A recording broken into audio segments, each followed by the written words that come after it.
Hey YouTube, this is Ken from Gibson Outdoors, and this is our van build series. Happy spring 2018. We're experiencing another nor'easter. I think this is our third now. We're expecting our fourth tomorrow. So I decided to bring the video inside today, or the van build inside if you will, and talk a little bit tonight about van choice. And why we went with the 2018 Ford Transit, and what was that process going through there. In the beginning, when we started looking at vans, man, there's just so much information out there, and you get so stuck mentally on the builds and what you see that you forget almost that the first choice is you have to buy a van. That's step number one. You have to figure out what is the van you want, what are the things you want, what are the things that matter to you. Not necessarily out on the forums that, you know, everybody says that it's no this and no go that way. Everybody has personal taste, and everybody has different personal needs. And, you know, you have to reconcile with yourself and your partner is what are those needs that you have, and what vehicle will satisfy those needs the best. So item number one for us was used versus new. And again, a lot of the videos we saw were with sprinters. You know, the sprinter's just been around for so long. They do have a lot of their kinks worked out, a lot of the bugs worked out, and a lot of the builds we saw out there are Dodge Sprinters. And you know, then as we were looking at used, it came down to, all right, well, it's all about diesel. That kind of turned me off a little bit out of the gate. I am not a fan of diesel. Not for anything having to do with power, not for anything having to do with miles per gallon, or longevity of the engine. I just don't like the smell of diesel. I despise the smell of diesel, can't stand it, and for me it has to be a gasoline engine, or maybe some days some other fuel, but I know for me it's just never going to be diesel. I just don't like them. So that kind of started to whittle our choice down when it came new versus used, because then we started looking at the ProMasters and the Transits because of the gasoline engine. The ProMaster was okay.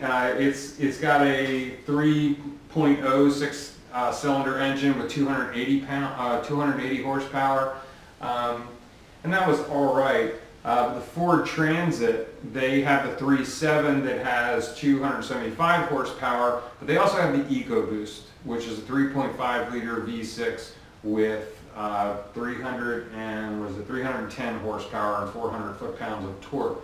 And I can say, because that's what we ended up with, there's a lot of power in that engine. I mean, there's really a lot of power in that engine. When you hit the gas and you get up in the 2,000 to 2,500 range, the van goes. So that really started whittling our choices down. It was still between the ProMaster, you know, the Sprinter at that point for us was kind of out, maybe, but kind of out. You know, we didn't want to totally eliminate it, but we started looking at the ProMasters, and I actually started going online looking at new ProMasters and seeing what they were versus used, because in the used market for the ProMasters and the Transits, it's not huge. The ProMaster's been around in America since 2014. The Transit's been around since 2015. There's not this expansive used market that there is for the Dodge Sprinter or the Mercedes Sprinter. So then it became, well, let's take a look at new.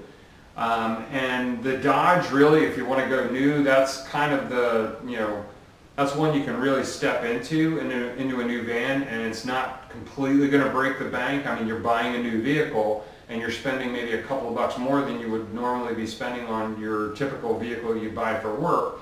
But, you know, hey, this is some kind of camper van you're going to build. And that price point coming in the high 30s, I think it was, pushing 40 with all of the options. So that was kind of still on the table. And then we looked at the Ford Transit, which is a little more expensive than the ProMaster. One of the things I wasn't a fan of is it didn't come, you can't get the Transit, at least not what I found, with swivel seats, so that's something we have to look at down the road.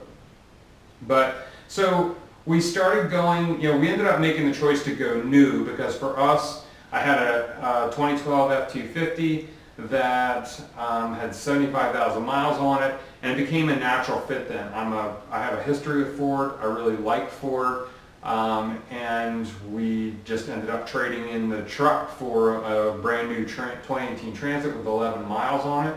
And what we ended up paying for the Transit after the trade was, I think the Transit was somewhere around 40. It was in the right around the 40,000 mark, until we ended up trading the truck in. We actually had to pay less than half of that for the van. So it actually worked out really well for us. So a couple of must-haves for us was I wanted a 350 because I wanted that good weight range. I had to have a high roof. We were in some medium roof vehicles, whether it be the ProMaster or whether it be the Transit, and the medium roof worked fine, but only unbuilt. So once you build it out, that medium roof was going to be like this all the time. And although we're not living in it, it's just a weekend type getaway vehicle with the occasional week here and there. I still don't want to, I want what I want. So that was really important to us. So we wanted the weight capabilities, we wanted the high roof, I wanted a powerful engine, and there were certain glass features. I wanted rear glass and we wanted side glass on the side door. Those kind of things were very important to us. So there's the new versus used. We ended up going with the new. We went with the EcoBoost because the EcoBoost, there's, again, great power there. Mileage-wise, I hear a lot of people online asking what is the mileage of the Transit van. Unbuilt, and I drive mine to work every day, back and forth, because not only is it going to be a camper van, but it's going to be somewhat of a mobile office for me. My F-250 that I drove to work every day, I was pushing 12.8 miles per gallon. With the Transit, I'm getting 16 miles to the gallon unbuilt. And that's kind of suburban driving, not necessarily hardcore city driving. One of the other things you have to factor in too is serviceability and the cost of servicing.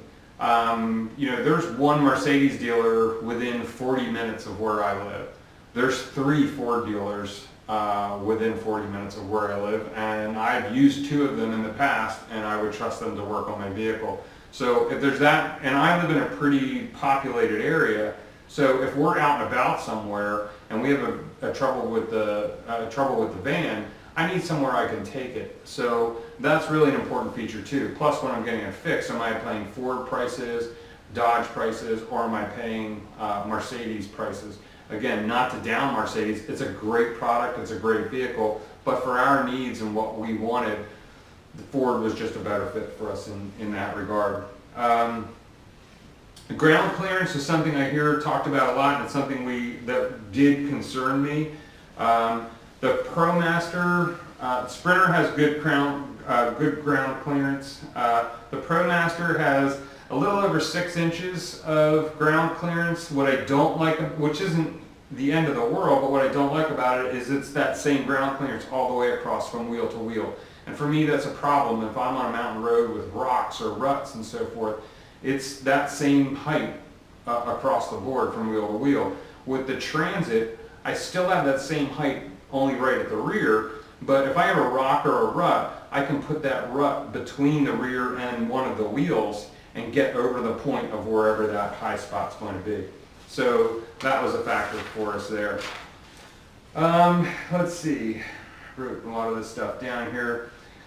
Space. The Sprinters seem very thin to me as we're looking at a lot of the builds, and it's one of the reasons that initially we started looking at the ProMaster. I want to sleep widthwise. I want to have that extra living space when we have the layout. So I wanted to go widthwise, and the ProMaster would fit me fine. I'm 5'11", my wife is 5 foot. She'll fit in anything. But at 5'11", I wanted to sleep widthwise without having to go diagonal, etc. So the Sprinter simply wasn't going to work there for me. The ProMaster was plenty of wide enough. I was a little concerned with the Transit at first, but the Transit, and I'll get a picture here of it, has inside of it, it has these inset areas where if built properly and put some inset walls in, you still, width-wise, I can fit at 5'11". So that was actually a great piece for us as well. Water sleeping, and that's another reason with those insets we went with when thinking about insulation, and we'll probably do a video on insulation. We chose Thinsulate because it's very thin, and even at that thinness, it's still, it has a great R value to it. It's kind of pricey. We did get a roll that I think is 50 foot by 5 foot wide by 50 feet long, and it came in around $600 for that, but that'll predominantly insulate the entire inside of the van. And we've seen some other builds out there that use that. If you're interested in some information on Ford Transit builds, FarOutRide.com, I'll give a shout out to them. While their YouTube videos, when I saw their YouTube videos at first, their van is gorgeous.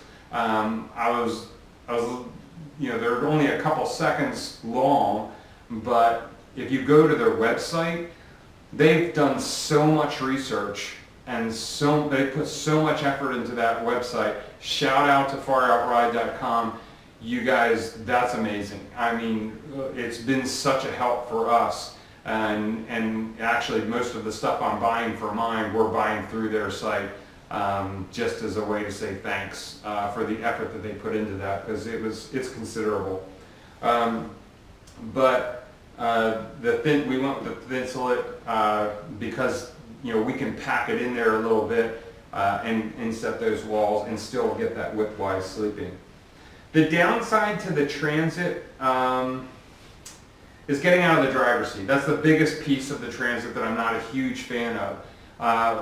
Getting out of the driver's seat to go back to the living area, I actually have to put the driver's seat all the way back, then I can spin to the side and go walk back into the living area.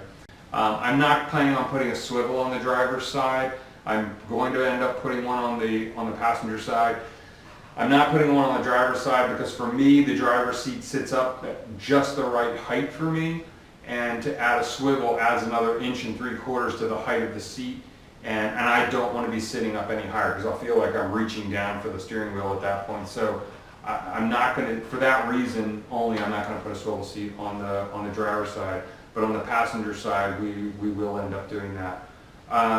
That's another thing to think about when you're thinking of these vans, that I give a shout out for the Sprinters. Because of the longevity of the Sprinter van, there's a great aftermarket for them. The Ford Transit and the ProMasters are coming on strong, but that is certainly something that's available out there. The other downside of the Transit that I have found is on the slide door. It's quite a drop down, so we have to go a little step for that. Aside of that, though, you know, we selected the new the 2018 Ford Transit, the 350 extended length, high roof, single rear wheel, and we're really happy with it. And again, I see a lot of things out there, but it's a personal choice. And I think that's really what a person has to make is, you know, what's right for you and how you're going to use the van and what situations you're going to be in. We're not going to put a huge garage in it because we're going to end up putting a trailer for our kayaks and our mountain bikes and towing behind it. So anyway, that's really it for van choice and why we selected what we did. This is Ken from Gibson Outdoors. I hope this video was useful for you and you got some information out of it. You can leave a comment, like the video, subscribe to the channel, and until next time, we'll see you later. Thanks. Bye-bye.